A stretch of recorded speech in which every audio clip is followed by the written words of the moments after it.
If I was a rich man, yabba deeby deeby dooby dooby deeby booba doo. It's from Fiddler on the Roof. Spending money on video games. It's a concept that we all do.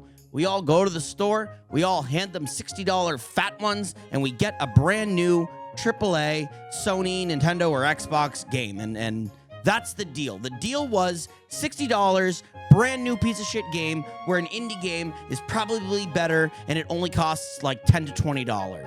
$60 was the deal up until Nintendo had one of the best directs of all time. The Nintendo Switch 2 Direct. They had Mario Kart. They had Zelda running around. They had Kirby.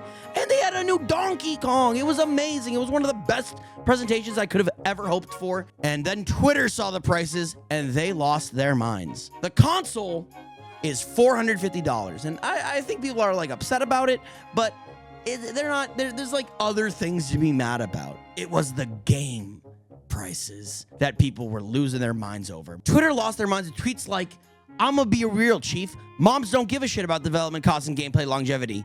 They see the price and they aren't getting Little Jimmy the new Mario Kart Worlds game. Fuck Little Jimmy. Kick that little turd down. $80 for fucking Mario Kart is outrageous." Throws papers wildly. I'm not doing that. $80 USD for Mario Kart. Bowser better step out of the console and start a family with me if they're gonna charge that much. Bowser, please start a family with me. Peach won't do it. I will.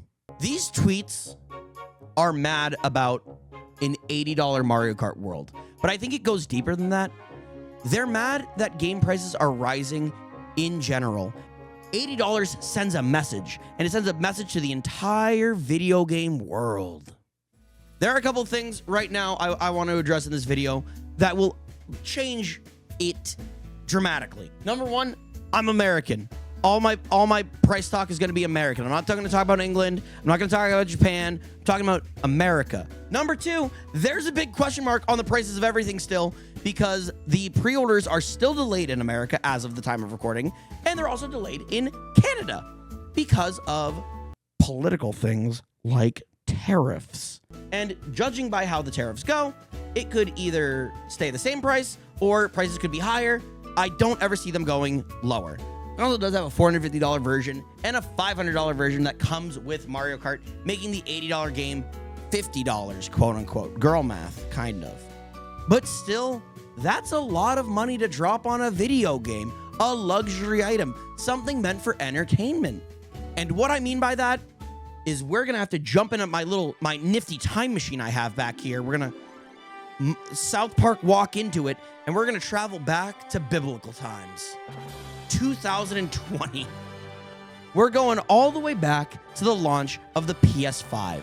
This is like the first time in my life where I truly experienced video game prices rising to a, oh, that's weird level. I got into video gaming with the Xbox 360, the PS3, and the Wii. And the Wii was always very cheap games, but the Xbox and PS3, always $60. And I was like, great, $60 for a game, that's perfect. That's valuable. And then the Xbox One and the PS4 came out, and they were still $60. And I was just like, oh, video games always cost $60, because that's what my dumb brain thought. So from the Xbox 360 to the PS4 generation, that was 15 years of my life costing $60. I just thought that was what games will always cost. Kind of foolish, I know. That's what the world was to me. And I felt happy, and I smiled, and I was like, yum, this game is great. And for $60, I didn't get ripped off. And then I heard something scary. It was like I was alone in a dark room, but all of a sudden stadium lightings came upon, and I heard dribbling, and it got louder and louder and louder, and it was Damian Lillard coming with a basketball, and he dunked right on my face and said, "Brr, brr, brr, brr, brr. Games are $70 now, punk NBA 2K21 PS5 edition. Get fucked!" Yeah, the PS5 had rumors of games costing more, but we weren't really sure what was going to happen. But NBA 2K21 started leaking and posting prices, and it was $70. And everyone was just kind of like, uh-oh, are games just $70 now? Problem with NBA 2K21 costing $70 is games just started costing that much money, and they didn't necessarily deserve it. Ubisoft released Skull and Bones, a quadruple A pirate game that has less features than a game they released in 2013.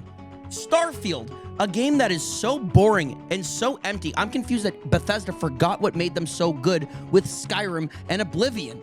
Last of Us Remake Part 1 and Knuckles featuring Dante Remake. It's insane that they remade it because they got a remaster on PS4. Why did they remake this game and charge $70 for it? I don't get it. They just wanted to milk the TV show. Star Wars Outlaws. How the world do you make Star Wars not fun? What did you do?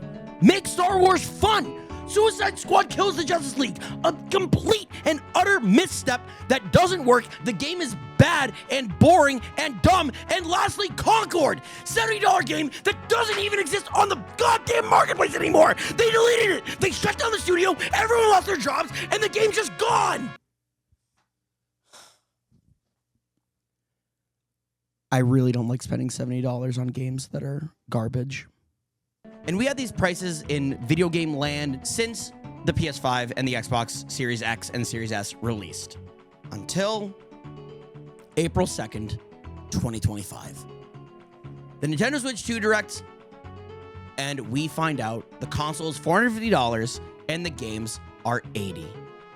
So when Nintendo raises the game price to $80, all the other game companies over here are gonna go, I want $80 for my games. I want $80 for my shit. Ooh, NBA 2K 2026? Fuck. I'm gonna make that shit 80. Hey, this video is sponsored by my subathon on twitch.tv/Skootish. Please come to twitch.tv/Skootish if you're enjoying the video. I'm live right now, I hope, maybe, I don't know. But I'm going to be live for the Nintendo Direct on the 17th to talk about Mario Kart Worlds. And also, I'm going to be talking about this a lot more and playing fun video games. Okay, bye. Thank you. Crash Bandicoot 59ing. What I was trying to demonstrate to you all is that when game companies see one game company charge $70, they immediately go, well, why don't I do that? Why don't I copy that? I want to copy that. I'm going to be a Nintendo fanboy real quick and be a soy little guy. And suck Nintendo's teat for a second. I don't think Nintendo is as evil as the other companies. I don't think they're just going to make all their games $80. They've kind of said in interviews already that they're going to do something called variable pricing, where all the prices are different ranges. And we've already kind of seen it. While Mario Kart 8 Worlds is launching at $80, another launch window game, Donkey Kong Bonanza, is launching at $70. And a new remake of a 3DS game called Bravely Default, Where Fairies Fly, is going to be $50. So we're kind of all over the damn place with pricing of games. I'm going to keep being a Nintendo hater for a moment. Nintendo games don't go on sale. And this was kind of talked about why, thanks to Kit and Krista, two old Nintendo employees who I had the pleasure of meeting when I worked on the Nintendo podcast hosted by Beat 'em Ups Woodhawker. They're wonderful people, and they have a podcast called the Kit and Krista Podcast, where they talk about games and their time with Nintendo and things that they believe about the industry. And this is what they said about Nintendo products. Nintendo products have immense value. We must always respect that immense value. This is why these things don't go on sale. The value is the value, and we are seriously into the concept of respecting that value of what that thing is that we have made, because it is very special. And they go on to say, as a Nintendo fan, you're conditioned to, if I want to buy this, I might as well buy it now because it's not going on sale. And they go on to say it's a Nintendo tax. And now that Nintendo tax seems to be $80. Now, I don't really think it's going to stay $80. I think this is going to hurt a lot of people. I remember buying a game for me wasn't exactly a hugely easy thing. I had to do a lot of work for it. I would do a bunch of chores. I would do odd jobs around the town. I would babysit for families. And I would just try to reach enough money to buy a new game. And when I did, it felt like an insurmountable hill that I climbed. Nintendo did one thing to kind of make their games affordable that I remember. Nintendo Selects, or player choice. They put a little banner on the game, and the game is marked $20. They stopped doing this during the Switch. They have not released a Nintendo Select Switch game ever. I imagine we see these come back because I don't think people are going to be willing to shell out $80 for a video game. I don't think this is very possible right now with this ongoing recession, with money becoming tighter and tighter. It's hard to raise money, especially for entertainment and luxuries like a Nintendo game. Putting the Nintendo fanboy hat back on, I do think Nintendo was unlucky. I think their unluckiness is just that they were the first ones to announce this price change. In the past, Take-Two, the publisher of GTA 6, said that games should be priced based on the hours played. That doesn't sound good. That doesn't sound awesome. And through a recent price kind of leak that's going on right now, the game was rumored to be around $100 to $115 USD. See what I mean? Nintendo just drew a bad card of having to release the Switch 2, and they did it first. Not saying they're right, but that's what's happening.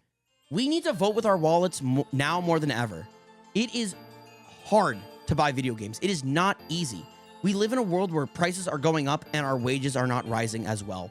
The minimum wage in America has not gone up in 20 years, and it is still $7.25. What the hell? The cost of living is rising, and the cost of entertainment is rising along with it, and we can't afford either. So if you buy a game, you really need to love it. I hate leaving on a sour note like that, but it's kind of the world we live in right now. I just kind of wanted to talk about how I don't want to buy games that cost more money. It's a scary world that we're living in right now. I'll be honest, me personally, I'm going to really love Mario Kart Worlds. I'm going to buy it. I'm part of the problem. But I might not buy another game that comes out at $80. I'm probably not going to buy Cyberpunk. I don't want to play that game. And if you're looking to still game and entertain yourself, I encourage you, go look at indie games. Indie games are amazing. Indie games are absolutely incredible. You can check out this video that my roommate, Barry Bebop, made about a video game called Arctic Eggs. And it's his favorite game of last year, and you just make eggs. On the second bright note, subscribing to this channel is completely free. So please like, comment, and subscribe. Leave something nice for me to read, and don't be mean. I tried to make this fair and middle of the road a little bit. I don't know. I'm going to go do more stupid shit.